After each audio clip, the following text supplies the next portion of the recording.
Bonjour, Julia Blanc-Guiseran, assistante sociale. Qui sont les personnes pour lesquelles l'assistante sociale du Brio est sollicitée? Alors généralement, c'est pour les personnes qui ont un projet d'aller en EMS. Quel type de soutien apportes-tu en tant qu'assistante sociale? Principalement donc, de l'information qui est ciblée et adaptée à leur situation. Je les informe aussi par rapport à leurs droits. Après, il faut savoir que justement le projet d'aller en EMS a un chamboulement pour la plupart des personnes.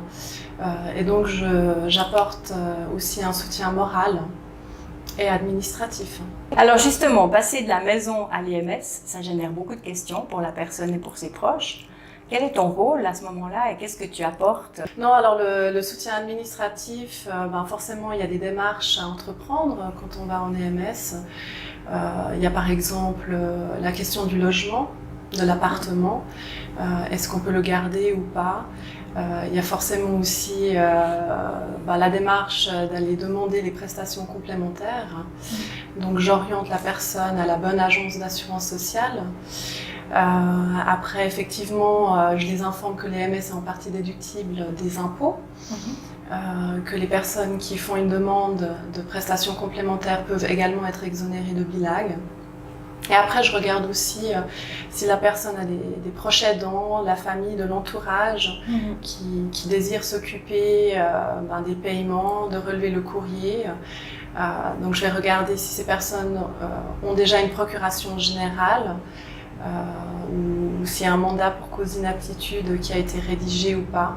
Donc ça, c'est toutes des questions que je vais aborder avec la famille et avec la personne et qu'on peut regarder ensemble.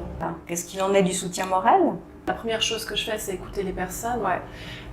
Souvent, c'est des situations qui sont quand même brusques, qui n'ont pas forcément été pensées depuis très longtemps. Donc, on parle vraiment de chamboulement.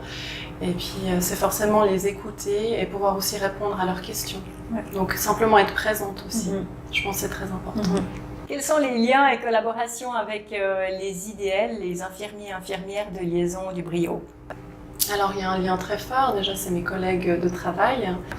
Et donc, c'est aussi elles qui me mettent en lien avec les proches aidants ou la personne lorsque le projet est un projet en EMS. Quels sont les liens de l'AS du Brio avec les autres assistants sociaux du réseau? Donc ceux de CHUV, des associations, CMS, etc. Donc, on est régulièrement en contact et on se partage les expériences qu'on a eues et puis on se coordonne également. Je crois que le monde médico-social n'a pas de secret pour toi, tu connais toutes les prestations. Donc je suis vraiment là pour les personnes qui ont un projet d'aller en EMS où il n'y a pas d'assistante sociale qui est déjà dans la situation et où il y a besoin vraiment d'un soutien et puis une aide pour les démarches administratives. Merci beaucoup. Merci à toi.